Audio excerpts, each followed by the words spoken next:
घने जंगल के बीचों बीच एक शेरनी अपने बच्चे के साथ पुरअमन जिंदगी गुजार रही थी।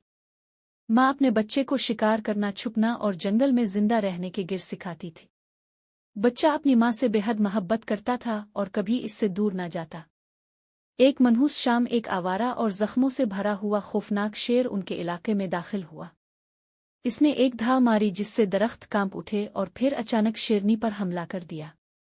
माँ ने बहादुरी से लड़ाई की, अपने बच्चे को बचाने के लिए अपनी पूरी ताकत झोंक दी, लेकिन आवारा शेर बहुत ज्यादा ताकतवर था। एक खूनरेज जंग के बाद शेरनी गिर गई और हमेशा के लिए खामोश हो गई। बच्चा खौफजदा होकर अपनी जान बचाने के लिए भाग निकला, जंगल से दूर, खतरे से दूर। वो भटकते भटकते एक करीबी गांव जा पहुंचा, जहां एक रहमदिल आदमी ने इसे अपना लिया। इस आदमी ने इसकी परवरिश की, इसे खिलाया पिलाया और उसका ख्याल रखा।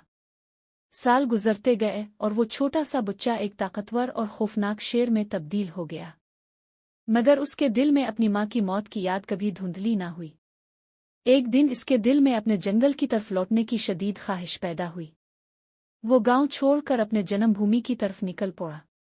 इसके दिल में इंतकाम की आग दहक रही थी। जब वो वहां पहुंचा तो वही आवारा शेर अब भी जंगल पर राज कर रहा था, मगर अब वो बच्चा बेबस नहीं था। इसने गरज कर चैलेंज किया। एक खौफनाक जंग छिड़ गई। पंजे चलने लगे, दरख्तों में धाड़ें गूंजने लगे। मगर इस बार जवान शेर के दिल में इंतकाम की वो चिंगारी भड़क रही थी जो इसे मजीद ताकतवर बना रही थी। आखिरकार इसने अपनी माँ के कातिल को ज़ेर कर दिया।